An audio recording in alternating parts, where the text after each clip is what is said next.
नमस्कार, मैं ज्योति श्रीवास्तव। आप देख रहे हैं सी न्यूज भारत। वक्त हो चुका है बुलेटिन का। इस बुलेटिन में बात करेंगे बिजनौर की, जहां हत्या के संदेह के चलते कब्र से निकाला गया युवती का शव। आगे चर्चा करेंगे मथुरा की, जहां मंडलायुक्त ऋतु माहेश्वरी अन्य सहित वरिष्ठ अधिकारियों ने लिया व्यवस्थाओं का जायजा। साथ ही बात होगी प्रतापगढ़ की, जहां के रायपुर रोड पर उड़ रहा धूल का गुबार, लोग हो रहे बीमार। इन तमाम खबरों पर होगी विस्तार से चर्चा।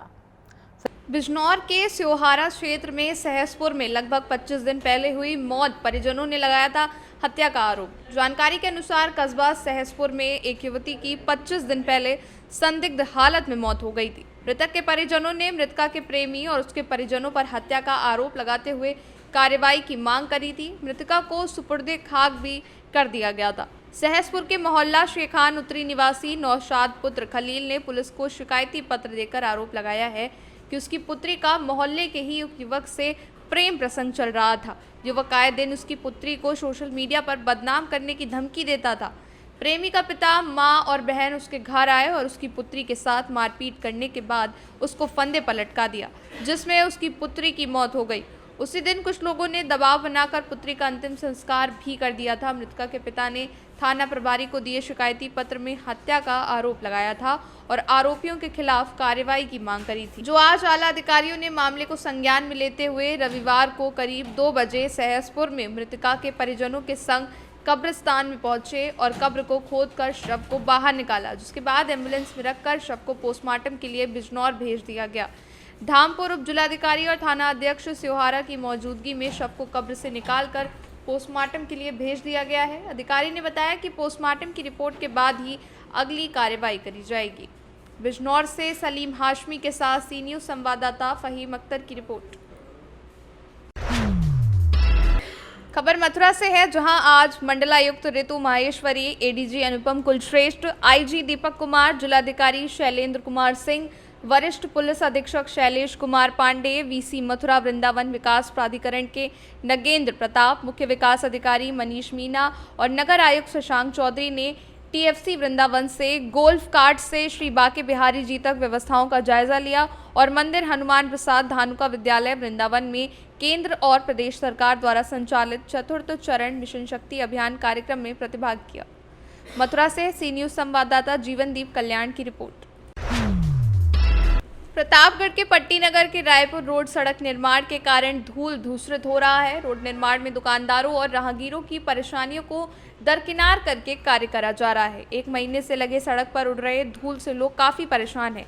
पट्टी रायपुर रोड काफी दिनों से सड़क खस्ता हालत हो चुकी है, जिसको लेकर बाजारवासी और राजगीर कई बार जनप्रतिनिधियों से शिकायत कर चुके हैं। 1 महीने पहले पट्टी पृथ्वीगंज मार्ग पर निर्माण होना था।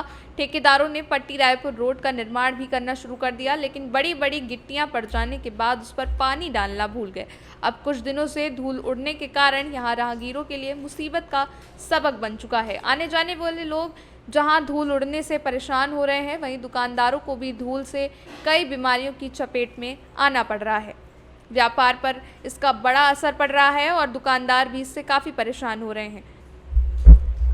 पट्टी रायपुर रोड पर सड़क निर्माण के कारण जहां लोक निर्माण विभाग के अधिकारी और कर्मचारियों तथा ठेकेदार लापरवाह बने हुए हैं, वहीं रायपुर रोड पर राहगीर तथा ग्राहक धूल उड़ने के कारण आने से बच रहे हैं, जिससे व्यापारियों का व्यापार प्रभावित हो रहा है। व्यापारियों का कहना है 1 महीने से सड़क निर्माण के दौरान पानी न डालने से धूल उड़ रही है, जो दुकानों में प्रवेश कर जाती है। वहीं यहाँ ग्राहक आने से गुरेज कर रहे हैं और पट्टी के अन्य रास्ते पर जाकर दुकानदारों के यहाँ खरीदारी करते हैं। व्यापारियों का कहना है कि पट्टी के मेले में उनकी जमकर बिक्री होती है, लेकिन इस समय सड़क का निर्माण खस्ता हाल होने से उन्हें काफ़ी समस्याओं का सामना करना पड़ रहा है। प्रतापगढ़ से सी न्यूज संवाददाता रोहित जायसवाल की रिपोर्ट। राष्ट्रीय किसान मजदूर महासंघ की 40 दिवसीय यात्रा टीकमगढ़ पहुंच चुकी है। राष्ट्रीय किसान मजदूर महासंघ द्वारा प्रदेश भर के किसान मजदूरों की अनेक समस्याओं को लेकर 3 अक्टूबर से भोपाल से प्रारंभ कर प्रदेश भर में यात्रा निकाली जा रही है, जो 40 दिन में 5000 किमी दूर तय करेगी। मंगलवार शाम को यात्रा में शामिल वाहन शहीद रथ टीकमगढ़ पहुंचा। यात्रा का नेतृत्व कर रहे महासंघ के प्रदेश उपाध्यक्ष ओम प्रकाश राजौरिया ने बताया, यात्रा का मुख्य उद्देश्य किसानों की संपूर्ण ऋण मुक्ति है। साथ ही 10% विद्युत, राजस्व और फसल बीमा सहित 17 विभागों की विषयवार पर 66 किसानों की मांग को लेकर है। आप मध्य प्रदेश के मूल निवासी हैं, आप किसानों की लड़ाई भी लड़ते हैं, तो जो अभी माननीय ने बताया है किसानों की दशा को लेकर, सरकार की नीति अनीति को लेकर, तो आप उसमें कितने संतुष्ट हैं या असंतुष्ट हैं? माननीय अभी राष्ट्रीय उपाध्यक्ष जी ने जो बताया, जो यात्रा लेके आए हैं, देखो किसानों की तो दुर्दशा है, चाहे वो कोई भी सरकार हो, क्योंकि भारतीय जनता पार्टी हो, चाहे कांग्रेस हो, चाहे कोई भी आम आदमी पार्टी या विभिन्न पार्टी, कांग्रेस जो किसानों का हक हमेशा छीना जाता है। किसानों का जो हक होता है, जो अधिकार होता है, वो किसी व्यापारी को दिया जाता है। पहले अधिकारी अपने अधिकार काल में जो प्रशासन में होते हैं, तो पहले किसानों को लूटते हैं, गरीबों को लूटते हैं, उनका धन संग्रह करके फिर वो ज़मीन खरीद लेते हैं, और जब हज़ारों एकड़ में जब ज़मीन खरीद लेते हैं तो वो किसान बन जाते हैं, जब रिटायर्ड हो जाते हैं, और फिर वो किसानों का हक छीनने लगते हैं, चाहे वो FPO बना करके हो, चाहे आज मैं किसी भी बिना पार्टी के नाम लेते हुए बताना चाहता हूं कि जितने भी किसानों के मोर्चा हैं, संगठन हैं, या उन पर जो पदाधिकारी हैं, वो सिर्फ ज़मींदार बैठे हैं, ना कि किसान बैठे हैं। जो ज़मीन जिनके पास होती है, भूमाफिया जिनको हम कहते हैं, किसानों का हक, किसान एक गाँव का किसान, जो आज ये किसान आए हैं, इनको किसानों का पता है, किसान की पीड़ा का पता है, किसान की क्या पीड़ा हो सकती है, किसान के लिए क्या नीति बनना चाहिए, वो एक खेत का किसान ही बता सकता है, ना कि ऐसे में AC में बैठे दिल्ली और भोपाल में बैठे नेता, अधिकारी और कर्मचारी और ज़मींदार और भूमाफिया नीति नहीं बना सकते। हमारा निवेदन है सरकार से और प्रशासन से कि किसानों के साथ, जो खेत में खेती कर रहे हैं किसान, उनके साथ बैठ कर के किसानों के हित में नीति बनाई जाए। जो आज आपने बीमा की बात की है, किसी किसान को पता नहीं है, ये कंपनियां आती हैं और एक बहुत बड़ा टेंडर हो जाता है, बहुत बड़ी राशि का जो है दुरुपयोग करके वो चले जाते हैं। वो राशि हमारे किसानों का हक है, किसानों को बीमा का कोई राशि नहीं मिलती है। किसान जय जवान और जय किसान का जो नारा लगता है, जवान की अगर कहीं दुर्घटना में या कहीं शहीद हो जाते हैं तो उनके परिवार को करोड़ रुपये दिए जाते हैं, लेकिन किसान एक भी बता दें आप कि किसी किसान को अगर वो खेती में, अभी 2 व्यक्ति सप्लाई में गाज गिरी है, एक किसान परिवार 2 नष्ट हुए हैं, तो ये भी घटना है ना। जब अगर जय जवान और जय किसान का नारा लगता है तो किसान को भी शहीद माना जाए, उसको भी सहायता दी जाए, ऐसा हमारा निवेदन है। किसान भगवान के बाद दूसरा रूप है। अगर किसान अन्न पैदा नहीं करेगा तो कोई नहीं खा सकता है, कहीं कोई बिना अन्न के कोई नहीं रह सकता है। और किसान ही एक ऐसा व्यक्ति है, व्यापारी 2 रुपये का बिस्कुट खरीदता है और अगर 2 रुपये 25 पैसे का नहीं बिकता तो नहीं बेचता है, लेकिन किसान ज़मीन में गेहूँ फेंकता है, खाद डालता है, परिश्रम करता है, खून पसीना बहाता है, और बारिश हो जाती है, ओले गिर जाते हैं, आंधी तूफान आ जाता है, फिर भी किसान नहीं मानता है, फिर कर्ज ले करके फिर वो ज़मीन में बीज डालता है। इस प्रकार के किसान जो काम करता है वो एक जनमानस को पालने का काम करता है, लेकिन किसान की सरकार नहीं सुनती है, नहीं मानती है, क्योंकि इनकी आवाज़ सदन में नहीं पहुंच पाती है, किसानों को हक नहीं मिलता है।